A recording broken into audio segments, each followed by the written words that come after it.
안녕하세요. 9시 배대 은혜의 시간입니다. 오늘 같이 성경 건축 현장으로 가보겠습니다. 이번 주엔 또 어떤 변화가 있을까요? 8월 셋째 주 공사 현장입니다. 지난주부터 칠했던 페인트가 지금 이렇게 많이 칠해져 있죠. 색깔이 이렇게 하얀색 계통 그리고 또 우리 브라운색 섞여가지고 아주 산뜻하고 멋있습니다. 오늘 한번 안으로 들어가 볼까요? 여기가 정문입니다. 로비가 이렇게 있는데요. 로비에서 본당으로 들어가는 문이 보이는 바와 같이 오른쪽 왼쪽 문이 두 개가 있습니다. 본당으로 들어가는 문으로 같이 한번 들어가 보겠습니다.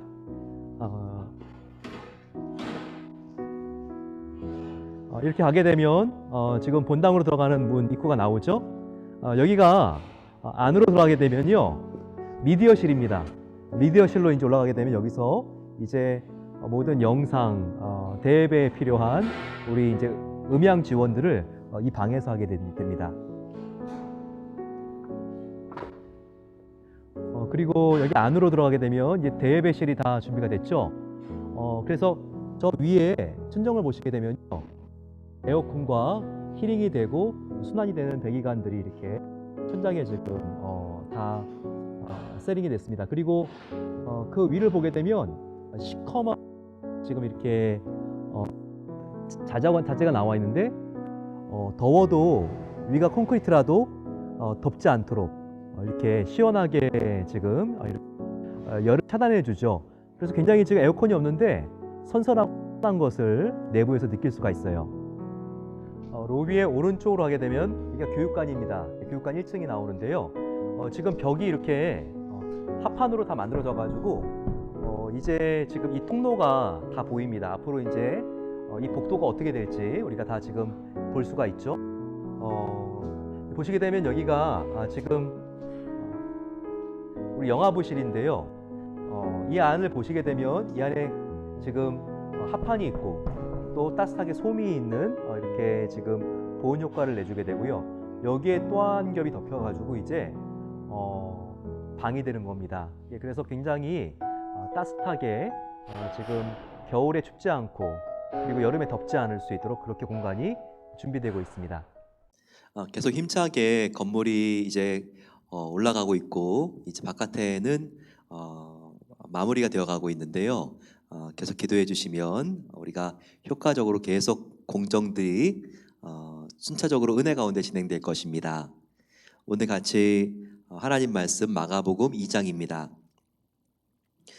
수일 후에 이것은 앞에 1장에서 나병 환자를 고치고 예수님께서 그 갈릴리 지역 중에서도 가버나움, 갈릴리에서 가장 큰 도시입니다. 갈릴리 호수와 맞닿아 있는 도시인데요. 바로 그 사역을 마치신 다음에 며칠 지난 다음에 라고 하는 뜻입니다. 예수님께서 다시 가버나움으로 가셨습니다. 재방문이죠. 그리고 가버나움에는 예수님께서 계시는 임시 거처도 있었던 것 같습니다. 그렇게 집에 계시다는 소문이 이렇게 났다고 들었죠. 즉 예수님이 수많은 사람을 이미 고치셨습니다. 갈릴리 역사상 이런 일이 없었죠. 그래서 예수님께 또 치료받으려고 수많은 사람들이 이렇게 몰려왔던 거예요. 단기 선교를 가더라도 얼마나 많은 사람들이 몰려오는지 모릅니다. 치료를 제때 받을 수 있는 기회가 없어서 단기 선교팀에 의사 선생님들이 계시다면 굉장히 많은 사람들이 오죠. 그것처럼 그 당시에 수많은 사람들이 병원 갈 수 있는 기회가 없었기 때문에 줄을 지어서 예수님 만나기 위해서 온 것입니다.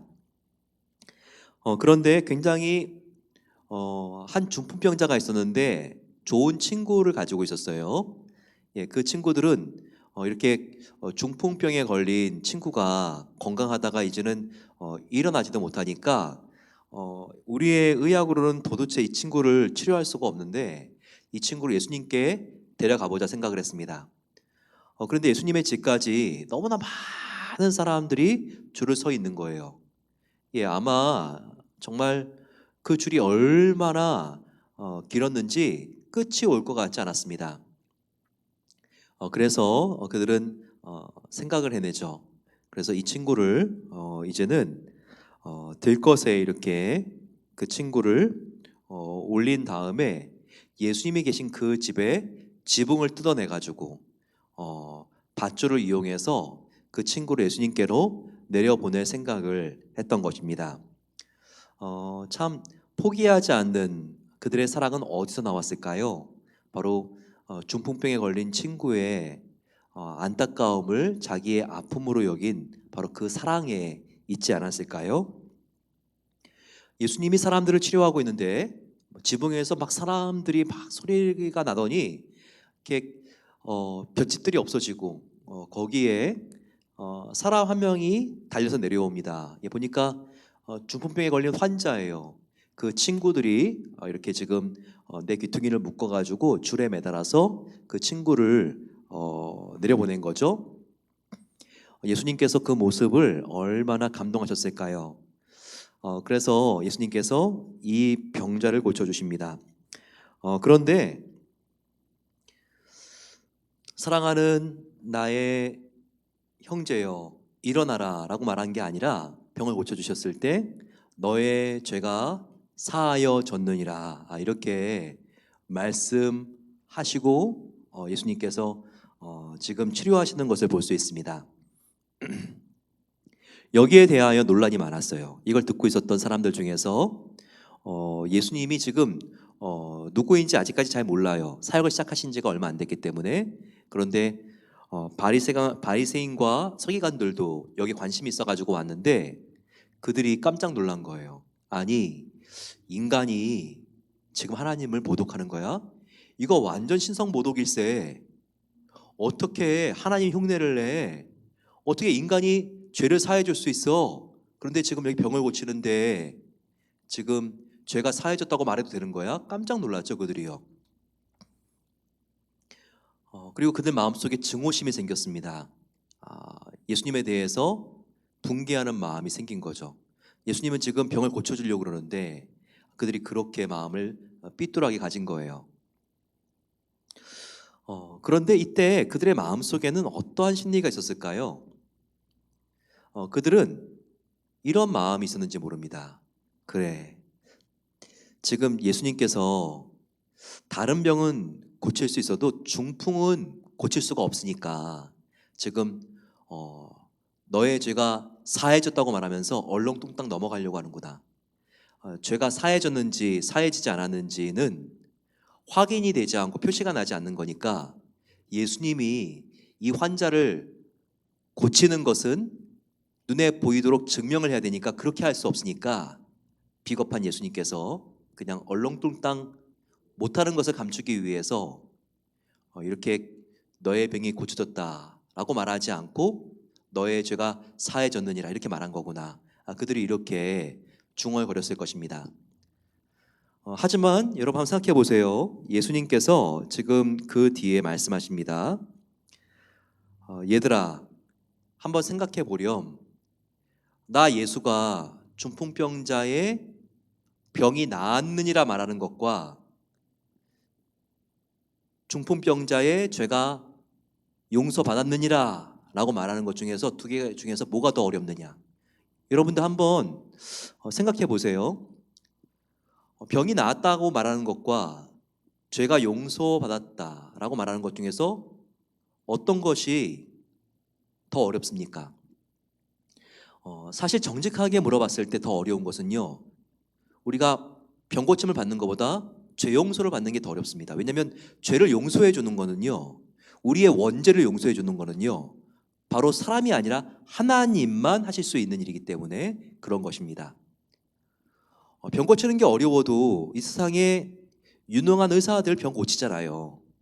그러니까 병 고치는 것도 물론 어렵지만 더 어려운 것은 인간들은 도저히 할 수 없는 세계, 즉 인간 내면에 있는 이 죄의 문제를 처리해 주는 것이 훨씬 더 어렵다고요. 근데 지금 바리새인들과 서기관들은 어떻게 서로 중얼거리면서 예수님을 업신여기고 있죠? 저 사람이 병을 고칠 수 있는 자신이 없으니까, 병은 고친 것이 딱 눈에 보이도록 증명이 되어야 하니까 지금 자기는 죄를 용서할 수 없어도 죄를 용서해 준지 안 해줬는지는 눈에 보이는 것이 아니니까 저렇게 너의 죄가 용서받았다고 그렇게 말하는 것이구나. 그들은 그렇게 생각하고 있거든요. 여기에 대해서 예수님은 그들의 심리와 마음을 다 간파하시죠. 그러면서 그들에게 이렇게 책망하십니다. 인자가 땅에 온 것은 죄를 사하는 권세가 있는 것을 너희에게 알게 하려 함이니라. 인자나 예수가 이 땅에 온 것은 바로 나에게 죄를 사해 줄 수 있는 능력이 있고, 그리고 죄를 사해 주기 위해서 내가 이 땅에 온 것을 알게 하기 위함이다 라고 이렇게 말한 것입니다. 그러면서 예수님께서 그 중풍병자를 향해서 뭐라고 말씀하시죠?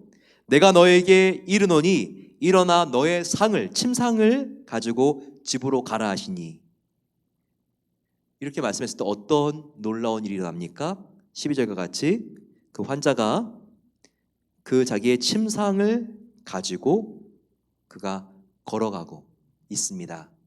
이런 놀라운 일이 일어난 것이죠. 그러면서 수많은 사람들이 환호성을 지르고 하나님께 영광을 올려드립니다. 그리고 이르기를 우리가 이런 일을 도무지 보지 못하였다 하더라 라고 말하고 있습니다. 이 사건에서 우리가 굉장히 주의해야 될 게 있어요. 깨달아야 될 것이 있습니다. 그것은 바로 예수님은 누구인가 라는 질문 중에 하나예요. 마가복음을 읽을 때 항상 주의해야 될 게 뭐라고 그랬죠? 읽으면서 필사하면서 예수님이 누구인가 이 질문을 항상 던지라고 했습니다. 오늘 이 장에서 깨닫게 된 예수님은 누구입니까? 우리의 죄를 사해 줄 수 있는 권세를 가진 하나님의 아들, 바로 그분이 예수시다. 이것을 우리가 오늘 발견한 것입니다. 그 당시에 바리새인들이 얼마나 놀랐을까요? 사실 그들도 병을 고치는 것과 죄를 용서하는 것과 어떤 것이 더 어려운지는 알았습니다. 더 어려운 것은 사람이 할 수 없는 일, 바로 죄를 용서하는 일이죠. 하지만 그들은 예수님을 아예 하나님이라고, 하나님의 아들이라고 생각도 안 한 거예요. 이렇게 의심하는 그들로서는요, 이 병을 고칠 수 있는 것, 이것이 훨씬 더 어려운 것이라고 생각을 한 거죠. 이것은 증명이 돼야 되니까. 그런데 예수님께서 그들이 어렵다고 생각한 바로 이 병을 고쳐줌으로써, 예수님께서 중풍병을 낫게 해주심으로써 무엇 또한 증명된 거죠? 예수님께서는 병만 낫게 하는 것이 아니라 우리 영혼의 질병이며 우리 영혼의 질병이기 때문에 우리를 사망으로 끌어가는 이 죄를 용서해 줄 수 있는 하나님 아버지의 능력을 가진 자구나. 이것 역시도 바리새인들과 그 유대인들이 깨닫게 되었다는 거예요. 그러면 지금 이 사람이 이런 불치의 병인 중풍병도 이렇게 고칠 수 있다면 설마 이분이 먼저 이야기했던 사람의 죄도 사해 줄 수 있는 능력이 혹시 이분 안에 있는 건 아닐까? 이와 같은 그 마음속에 두려움을 바리새인들과 바로 서기관들에게 들게 했다는 거예요. 하지만 우리는 알고 있습니다. 그분이 한 사람의 죄뿐만 아니라 이 중풍병자의 죄뿐만 아니라 온 인류의 죄를 다 용서해 주신 하나님의 아들이라는 것을 저와 여러분들은 믿고 있지 않습니까? 바로 예수님은 누구인가? 우리의 모든 죄를 다 용서해 주실 수 있는 하나님의 아들이라는 것, 오늘 우리가 이것을 꼭 붙들어야 하는 것입니다. 그러면서 예수님께서는요, 제자들 중에서 나머지 제자들을 또 부르십니다. 1장에서는 예수님의 제자들 중에서 가장 가까이 있는 인그룹들, 베드로, 안드레, 요한, 야고보, 이와 같은 제자들을 불렀죠. 오늘은 또 지금 세리였던 바로 레위를 부르고 있습니다. 그 당시에 세리는요, 텍스 커렉터, 그냥 오늘날과 같이 세금을 그냥 걷는 국세청 직원이 아니었어요. 그들이 돈을 걷어서 로마 정부에 갖다 주긴 했지만요, 그 당시에 로마의 식민지로 이스라엘이 있었기 때문에 그 당시 사람들은요, 돈을 많이 벌 수 있어도 바로 이 로마 정권의 하수인이 되는 것, 즉 세금을 걷는 자와 같은 세리가 되는 것은 그들은 시켜도 안 했습니다. 그리고 세리와 같이 로마 정권에 봉사하고 있는 사람들을요, 다 매국노로 치부를 해버렸죠. 그래서 이 지금 세리였던 레위는요, 친구가 아무도 없었던 사람이에요. 사람들이 다 어린아이까지도 손가락질을 하면서, 야, 진짜 아무리 먹고 살 수가 없어도 저렇게 로마 정권 하에서 백성들의 혈세를 뜯어가는 세리는 되지 말았어야지, 사람들이 다 침을 뱉고 괄시하고 수치를 줬거든요. 이 외톨이 바로 세리였던 레위. 하지만 예수님이 그 레위를 예수님의 제자로 부르십니다. 그랬더니 또 백성들과 무리들 중에 난리가 난 거예요. 아니, 예수님이 가르침이 좀 근사하다고 해가지고 좀 다른가 했더니, 아니 저런 사람이었네. 어떻게 저렇게 죄인인, 그래서 사람들이 쳐다도 안 보는 세리인 레위를 제자로 이렇게 지금 예수님께서 초청할 수가 있어. 그들이 그렇게 예수님에 대하여 비난한 것이죠. 또 바리새인과 서기관들은 이와 같은 예수님의 트집을 잡아서, 봐, 원래 예수가 이런 사람이야, 이렇게 그들이 비난했는지 모릅니다. 근데 거기에 대해서 예수님은 어떤 말씀하십니까? 사람들이 어찌하여 예수는 세리와 죄인들과 함께 먹는가, 그들과 함께 있고 왜 그들과 함께 교제하는가라고 했을 때 어떻게 예수님께서 말씀하시죠? 참 멋진 말을 남기세요. 17절입니다. 건강한 자에게는 의사가 쓸데가 없고 병든 자에게라야 쓸데가 있느니라. 나는 의인을 부르러 온 것이 아니라 죄인을 부르러 왔노라 하시니라. 아까 중풍병자를 고쳐주실 때 예수님이 오신 목적이 무엇이라고 했죠? 나에게는 죄를 사하는 권세가 있다. 그리고 내가 죄를 사해 주는 것과 죄를 사해 줄 수 있는 권세가 있는 것을 알려주기 위해서 내가 왔다라고 말씀하셨죠. 따라서 지금 아픈 사람한테는 지금 누가 필요해요? 의사가 필요하죠. 의사가 건강한 사람을 위해서 있는 것이 아니라 병자를 위하여 있는 것처럼, 바로 예수님도 의인을 위해서 온 것이 아니라 누구를 위해서 왔다고요? 바로 죄인을 위해서, 죄인을 회개시켜 하나님의 새 백성이 되게 하기 위해서 내가 온 것이다 라고 이렇게 오신 이유를 말씀하신 것입니다. 즉 예수님이 세리들과 죄인들의 친구였던 이유, 예수님도 그들과 함께 죄를 짓기 위해서 오신 게 아니고 그들과 교제하는 게 아닙니다. 그들 속에 들어가서 이 죄인들과 그리고 연약한 사람들을 하나님께로 인도하기 위해서 오셨다는 것이죠. 작은 예수로 살아가는 저와 여러분들도 이와 같은 정체성을 가져야 합니다. 내가 봤을 때 가까이 하기도 싫은 죄와 잘못과 실수와 허물 속에 살아가는 사람들, 정말 그 죄 때문에 너무나 내가 싫었는데 지금도 그 죄가 그대로 남아있고 지금도 그 실수를 반복하고 있는 사람들, 그들과 우리가 계속 멀어져야 될까요? 계속 우리는 그들을 바리새인처럼 비난해야 될까요? 무시해야 될까요? 그렇지 않습니다. 예수님께서는 분명히 말씀하십니다. 죄는 미워해야 되지만 죄인은 사랑해야 된다. 우리도 죄인들과 함께 그들의 아파하는 자리로 나아가셔서 그들의 상처 입은 마음을 싸매주신 예수님처럼 우리도 그 사람들을 위하여 돕고 기도하고 불쌍히 여기면서 예수님께로 그들을 인도하기 위해서 부름받았다는 것을 절대 잊지 말아야 할 것입니다. 그러면서 예수님의 제자들과 예수님을 계속해서 바리새인들이 욕합니다. 16절을 보게 되면 예수님이 왜 금식을 하지 않느냐고, 즉 왜 율법을 제대로 지키지 않느냐고 맹비난을 받아요. 그럴 때 예수님께서 어떻게 말씀하십니까? 신랑의 친구들은 신랑과 함께 있을 때 금식하거나 우울한 거 봤니? 결혼식이기 때문에 신랑의 친구들은 신랑과 함께 즐거워하느니라.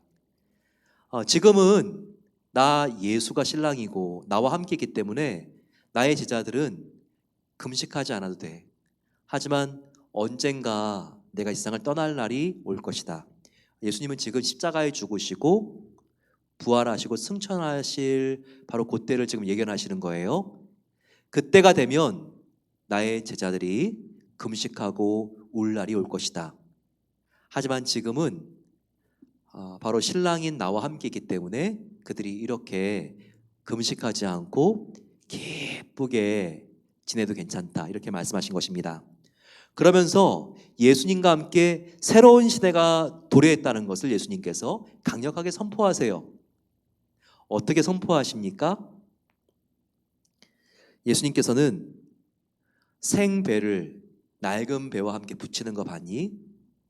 너희가 옷감을 가지고 또 옷을 작업할 때 좀 뜯어졌다고 낡은 배옷이 있는데 그 배옷에 생배 조각을 붙이는 거 봤니?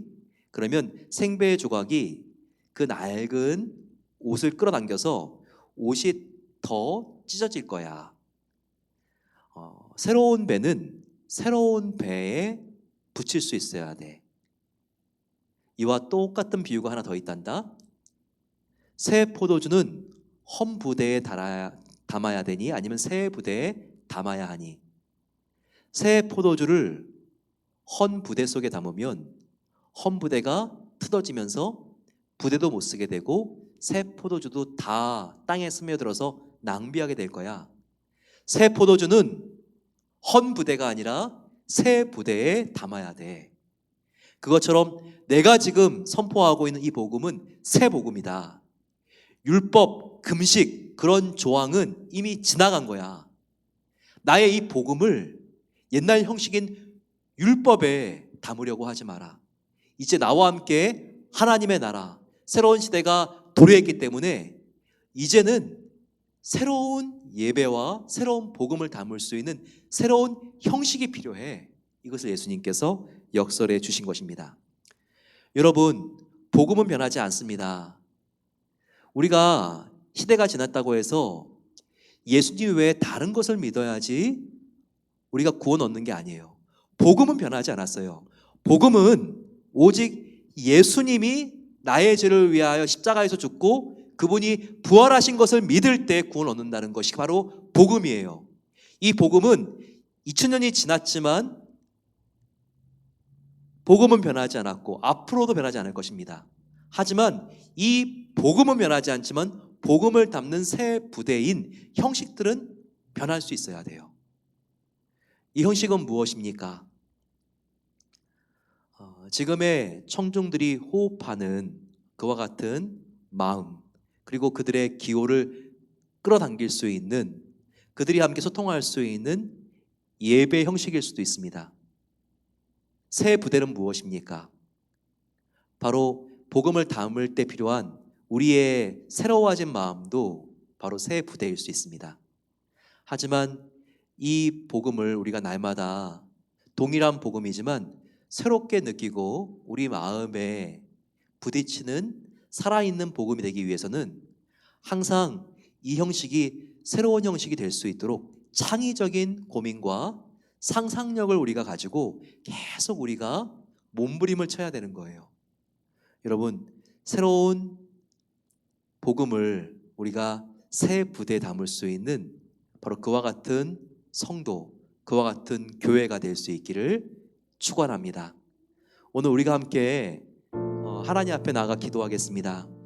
오늘 2장에서 배운 말씀은 무엇입니까? 그것은 모든 병을 고칠 수 있는 예수님께서는 우리 인간의 영원한 사망으로 우리를 끌어당기는 문제인 죄도 용서하고 해결할 수 있는 능력을 가진 하나님의 아들이다.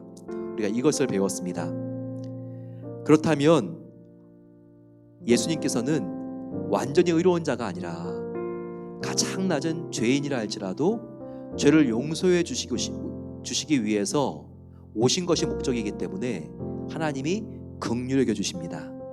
하나님, 나의 죄를 예수님께 가져갈 수 있도록 도와주세요. 그래서 의원이신 예수님께서 죄로 인한 나의 이 정말 엉망이 된 나의 삶을 고쳐주세요. 하나님, 죄로 인하여 너무나 어려운 나의 가족들이 있습니다. 하나님이 도와주시지 아니하시면 저 죄된 삶에서 탈출할 수가 없습니다. 계속 중독된 저런 상태로 살아가야 합니다. 하나님 도와주세요. 예수님은 능력이 있지 않습니까? 우리 같이 마음을 모아서 기도하겠습니다. 주여, 함께 부르고 기도하겠습니다. 주여, 사랑의 아버지 하나님, 감사합니다. 오늘 주님께서 가버나움에서 정말 그 병자를 고쳐주신 것처럼 아버지 하나님, 주님께서 우리의 병을 고쳐주실 수 있는 능력을 가진 하나님의 아들인 것을 믿습니다. 하지만 하나님은 더 큰 능력을 가지셨습니다. 우리의 모든 죄를 사해 줄 수 있는 능력을 가지신 하나님의 아들이십니다. 아버지, 우리가 십자가에서 우리의 죄를 위하여 죽으신 예수님의 피로 말미암아 구원을 얻게 된 것을 감사합니다. 아버지, 우리의 모든 죄를 용서해 주신 예수님께서는 아버지, 오늘도 우리가 죄로 힘들고 어려운 시간들을 보냈던 우리의 마음과 양심을 누르고 있는 죄책감으로부터도 주님을 바라볼 때 회복을 주시는 하나님의 아들이십니다. 아버지, 우리가 그 죄는 다시는 반복해서 짓지 않을 수 있도록 우리에게 죄에게 이길 수 있는 능력을 주시기를 기도합니다. 하지만 주님, 우리가 주님께 자백했을 때는 우리의 모든 죄를 용서해 주시는 하나님의 보혈의 능력이 있는 것을 믿게 해주시고, 아버지 하나님, 하나님께 고백한 죄는 다 용서받은 것을 확신하며 마음속에 진정한 자유를 가지고 살기를 소망합니다. 아버지 하나님, 정말 주님께서 우리 주위에 있는 죄로 인하여서 지금도 씨름하고 있고 죄로부터 벗어날 수 없는 우리의 아버지 자녀들과 아버지 우리의 정말 가족들이 있다면 하나님께서 정말 그들 가운데 함께 해주시고 예수님을 아버지 믿고 나아갈 수 있도록 도와주시기를 기도합니다. 아버지 하나님, 예수님을 영접하고 그 모든 죄를 회개할 수 있는 기회를 주시고, 그랬을 때 아버지 하나님, 그 죄로부터 회복되고 그 죄로부터 자유하게 될 수 있는 은혜 주시기를 기도합니다. 어두움과 우울증과 아버지 하나님 중독과 그 마음속에 끊지 못하는 아버지 거짓된 습관들로부터 자유를 주시기를 기도합니다. 아버지, 정말 게임과 약물과 아버지 정말 끊을 수 없는 중독으로 인해서 힘들고 어려운 시간을 보내고 있는 성도님들 계시다면 아버지 찾아가 주셔서 주님의 놀라운 능력으로 그 결박을 끊어주시기를 기도합니다. 아버지 하나님, 주님께서 자유를 주시고 하나님 안에 있을 때 새로운 피조물이라고 하셨사오니 그 어떤 것도 지배하지 않고 하나님의 말씀만 지배할 수 있는 그런 인격으로 새롭게 아버지 하나님, 하나님께 나아올 수 있도록 새 사람 될 수 있도록 은혜를 주시기를 기도합니다. 생활이 질서가 있고 규칙적이 될 수 있도록 도와주시고 하나님 앞에 주님 새로운 마음을 가지고 나갈 수 있기를 소망합니다. 아버지 하나님께서 새로운 아버지 인생을 펼치게 하여 주시고 하나님께서 은혜로 함께해 주시옵소서. 우리 함께 마음을 모아서 기도하겠습니다. 오늘 이 시간 기도할 때 우리 주변에 아직까지 예수님을 영접하지 않은 우리의 가족들이 있다면, 친척들이 있다면, 친구들이 있다면 그분들의 이름을 기억하시면서 부르면서 함께 하나님께 맡기고 기도하겠습니다. 사탄이 물고 놔주지 않는 그 영혼, 아버지 하나님, 이 시간 예수님의 보혈로 아버지 그 정말 모든 것을 끊어주셔서 아버지 하나님께 나올 수 있도록 도와주시고 그들이 회개하며 예수 영접할 수 있게 해달라고 같이 한번 마음을 모아서 주여 함께 부르고 기도하겠습니다. 주여, 사랑의 아버지 하나님, 하나님께서 한 영혼을 위하여 하나님께서 십자가에서 생명을 버리신 것을 믿습니다. 아버지, 이 시간 저희들이 함께 나와 사랑하는 우리의 가족들을 위하여 기도합니다. 하나님과 멀어지고 예수님을 알지 못하고 부인하고 있는 아버지 우리의 가족들, 우리의 부모님, 우리 자녀들이 있다면 하나님께서 이 시간 찾아가 주셔서 정말 그 마음의 문을 두들겨 주시기를 기도합니다. 아버지, 주님께서 녹화할 때 완강하게 저항하고 정말 마음의 문을 닫는 것이 아니라 그들이 마음을 열 수 있도록 도와주시기를 기도합니다. 아버지 하나님, 이 세상에 자신감으로 살아갈 때 아버지 그것이 오히려 하나님을 영접하지 못하는 길로 나간다면 얼마나 그것이 아버지 하나님 정말 사람을 비참하게 만드는 오히려 역효과가 나는 주님 정말 그것이 방해물인지요. 하나님 앞에 나아가 정직하게 자기를 돌아보게 하여 주시고 아버지 하나님께 마음을 열고 아버지 구원을 위하여 의지할 수 있는 분은 예수님밖에 없습니다. 이런 가난한 마음이 되게 하여 주시고 아버지, 그럴 때 마음의 문이 열리고 복음이 들어가서 회복되어지고 주님을 영접하고 하나님의 자녀가 될 수 있는 은총을 부어주시기를 기도합니다. 이 일을 위하여 우리가 사용되길 소망합니다. 아버지, 우리가 기회가 있을 때 정리된 말씀으로 복음을 전할 수 있도록 기회해 주시기를 기도합니다. 아버지 하나님, 또한 우리가 관계 전도에서 더욱더 하나님의 정말 선한 성품으로 우리가 섬김으로 그들의 마음이 우리를 통하여 하나님께 열리게 하여 주시고, 하나님께서 기회를 주셨을 때 우리가 복음을 전하게 하여 주시고, 우리를 통하지 않고 다른 사람을 통하여 복음을 들었을 때에도 아버지, 우리가 심어놓은 사랑을 통하여 그 사람의 마음의 문이 열리며 하나님 영접할 수 있도록 하나님께서 은혜를 더하여 주시기를 기도합니다. 아버지, 놀랍게 역사해 주시고, 아버지 하나님, 정말 우리가 죄를 인정하고 죄를 회개하고 하나님 앞에 나와 새로운 사람을 입을 수 있도록 하나님께서 우리를 정결하게 해주시고 깨끗하게 하여 주시고 사용해 주시옵소서. 우리 한번 마음을 모아서 기도하겠습니다. 그럴 때 주님, 지금 어려운 때에 주님의 정말 귀한 선교사님들 세계 열방에 나가 선교하고 있습니다. 마지막 때 복음을 전하는 것이 참으로 불리해졌는데 하나님, 이때도 하나님께서 선교사님들 영혼을 목숨같이 사랑하는 마음을 주시고 하나님의 다니엘에게 주신 명철을 주셔서 정말 아버지 하나님, 이 어려운 상황을 돌파하며 복음이 흘러갈 수 있도록 우리 마음을 모아서 같이 주님 함께 부르고 기도하겠습니다. 주님, 사랑의 아버지 하나님, 저희도 함께 오늘 기도할 때 아버지, 세계 열방이 하나님께 나오기를 위하여 기도합니다. 아버지, 코로나 바이러스로 인하여서 국경이 봉쇄되고 복음이 들어가기가 참으로 힘들고 어려운 상황 속에 있습니다. 선교사님들도 아버지 하나님, 복음을 전하기 위하여 원주민들을 만나기가 참 힘든 상황 가운데 있는데 아버지 하지만 정말 우리 선교사님들에게 하나님께서 영혼을 예수님같이 사랑하는 마음을 주셔서 전하지 않고는 견딜 수 없는 뜨거운 심장을 주시기를 기도합니다. 아버지 하나님, 정말 구원받아야 될 사람이 나 혼자뿐이었다 할지라도 이 땅 가운데 오셨을 예수님과 같이 아버지, 그 사랑을 가지고 하나님 의지하여 아버지 선교지로 나아갈 수 있는 우리 아버지 모든 선생님들 될 수 있도록 하나님께서 기회를 주시고 용기를 주시고 하나님께서 정말 비전을 주시기를 기도합니다. 아버지 하나님께서 함께해 주셔서 창의적인 방법, 아버지 줌과 또한 온라인과 아버지 인터넷을 통하여 제자 훈련을 시키며 주님께로 인도하고 있는 성도님들 계십니다. 아버지, 위로해 주시고 힘을 주시고 능력을 더하여 주셔서 하나님 주신 놀라운 은혜로 아버지 더욱더 주님께 가까이 나아갈 수 있도록 은혜를 더하여 주시옵소서. 아버지, 우리가 정말 머리만 크는 신앙인이 되지 않도록 도와주시고 가슴이 뜨거워져서 한 명 한 명을 예수님께로 인도하는 그와 같은 아버지 하나님, 우리 모든 교우님들이 될 수 있도록 아버지 하나님의 마음으로 우리를 뜨겁게 해주시고, 하나님을 아버지, 우리가 정말 전심으로 사랑한다면 하나님이 목숨 바치신 그 영혼을 위하여 우리도 아버지 하나님 정말 생명을 걸고 그들을 위하여 기도하며 그들에게 다가갈 수 있는 우리들 가운데 열정과 열심을 갖게 해주시기를 기도합니다. 사랑의 아버지 하나님, 감사합니다. 오늘 마가복음을 통하여 우리가 새롭게 깨닫게 된 예수님은 우리의 모든 죄를 용서하시는 하나님의 아들이라는 것입니다. 아버지, 복음이 선포될 곳에 선포가 되게 해주셔서 이 시간도 복음을 듣지 않으면 영원한 사망에 빠질 수밖에 없는 하나님의 자녀들, 아버지 구원받고 하나님 믿을 수 있도록 은혜를 베풀어 주시옵소서. 이 일을 위하여 나의 인생과 나의 자녀들과 우리 교회가 사용되기를 소망합니다. 아버지 하나님, 우리가 아무리 세상적으로 성공하고 화려한 인생을 산다면 그것이 무엇이겠습니까? 아버지, 우리가 정말 주님을 위하여 우리의 삶을 드리고 아버지 복음을 전하는데 우리의 삶을 걸어야 우리의 인생이 후회가 없을 것입니다. 이 일에 우리가 더욱더 열심을 낼 수 있도록 도와주시고, 앞으로 우리 교회가 건축하게 될 베델 비전 센터가 영혼 구하는 방주로서 가장 귀하게 사용되어질 수 있도록 은혜를 베풀어 주시옵소서. 이제는 우리 주 예수 그리스도의 은혜와 하나님 아버지의 사랑하심과 성령 하나님의 함께하심이 이 시간 우리의 육체뿐만 아니라 영혼도 고치시고 회복시키시고 깨끗하게 하실 수 있는 주님의 능력을 믿고, 이 시간 주님께서 응답하여 주신 것을 믿고 내가 감사합니다 고백하며 나아가는 복된 성도들 위해 이제로부터 영원까지 함께 하시기를 축원하옵나이다. 아멘. 하나님이 우리와 함께 하십니다. 그 주님 붙잡고 승리하시고 하나님의 놀라운 은혜 속에 우리가 내일 하루를 승리하시기를 소망합니다.